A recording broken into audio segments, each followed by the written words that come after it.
of Work, Construction of Government Middle School, Funding Agency, Ministry of Tribal Affairs, Government of India. Cheng Noi Som ni le point pathuma sakani. And volleyball khelna tu te ni hi.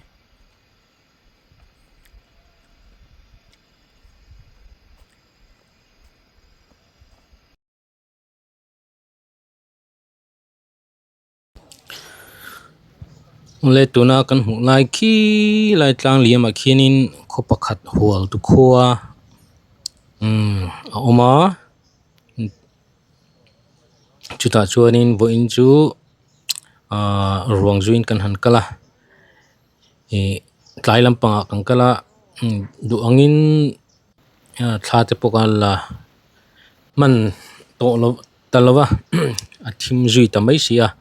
tin hole tur kan hole mai tur kan ni wangin chanchin kim chang jok po kha kan ron siam lei thi local collect thei talawa kilai kan soi masa jok ni sela o tuna kan tlan chau nam be khi hual tu khuwa chu alo ni ta hual tu hian in jan hi somnga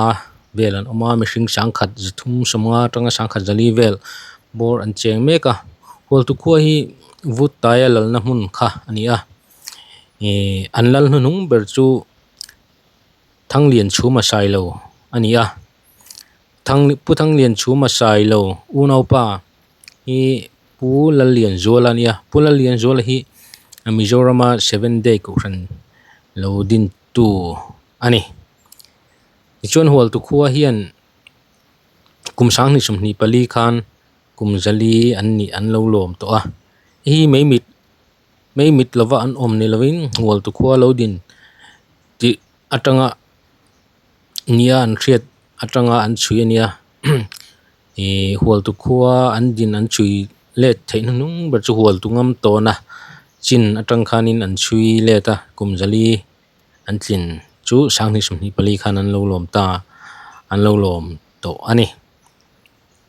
tin hual tu khoming an phu chan hual tu khoming choilung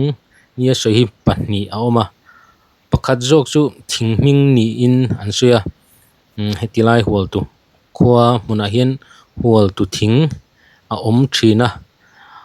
chumi ming choi chuanin hual tu khuwa phu ani hual tu khuwa ti hi phu ani in an suya tin pakhat le chuanin khual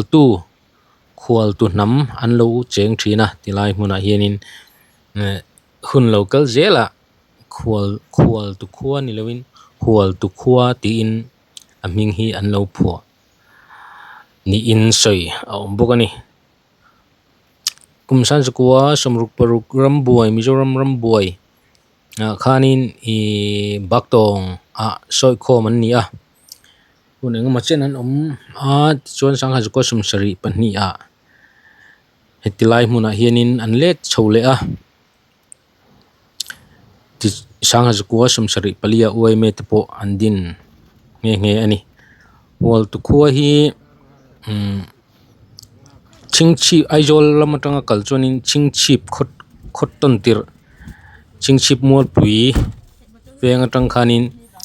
veilama khochak lam hoi jongin pen chho ania chingchi patang hian kilometer som ni vel a hla ni in an soi ani serchip lamatanga kalchonin chingchip khotop ani chu so da khotopa khanin ding lampanga serchip lamatanga kangkal chon ding lampang hoi jongin pen turania khanin hual tu khuwa hi khotop ang ania apiala ma hian kong tlang meu to lowa tun ma khanin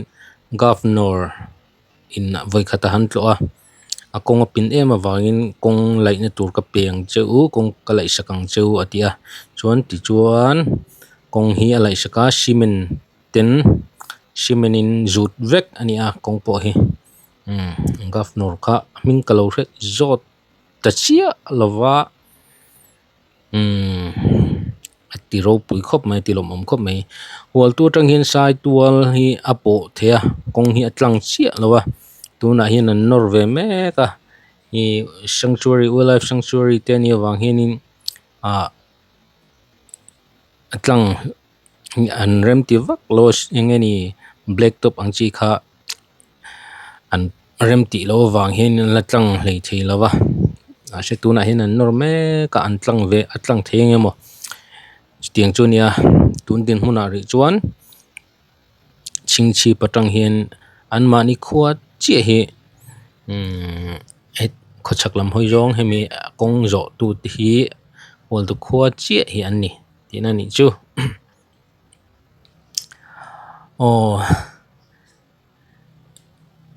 mi zo thon thua hual tungam to na kha kan hre theu inarin oma doi thiam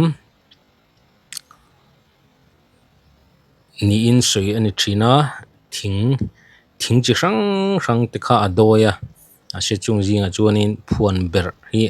alo doi mai lo me aram em mai ani ti te po kha oma tin achan chin ngai nom tak tam tak oma kan soi vek seng lawanga engeni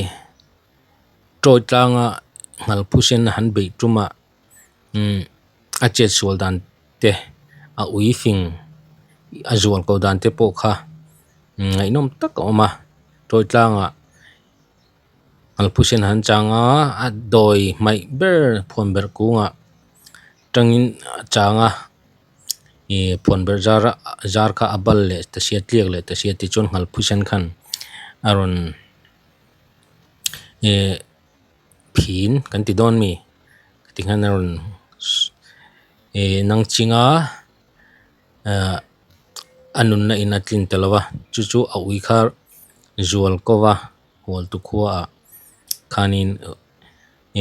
wal tu ngam to na hual tungam to na po kha anan mule thei phani ti te kha om boka tin tuna hian an khothen ma de kan veilam kong saklam a hianin penga oma chuta chuanin a uino nei na te po kha mu thein tuna hen thatka en kol le hum hal alani bok ani khang kha tun tum kan video tan chuanin kan han chop chok vele ni video te hi da tu te wang ve thina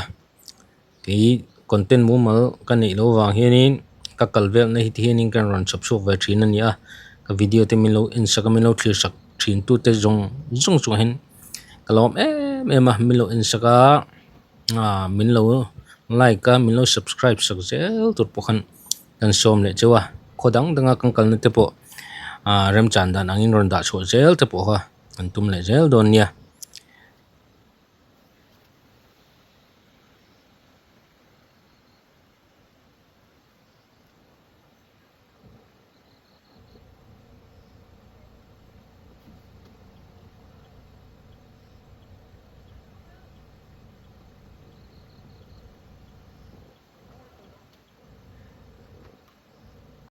Hual tu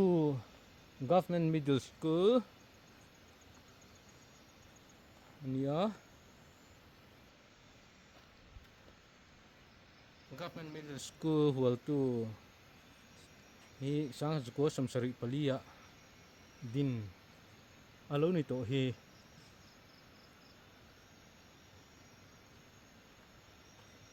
name of village hual tu name of work construction of Government Middle School Funding Agency Ministry of Tribal Affairs Government of India cheng noi som ni le point pathuma sakani and volleyball khelna tu te ni hi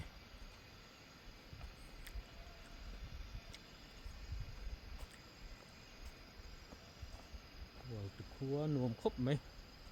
khu lai khu chung khan mo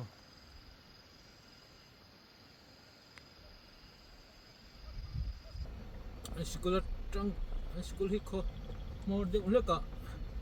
school hi kho mor de uleka oma en kan kalkul vel ve chin shim ani hi wal tu kal mala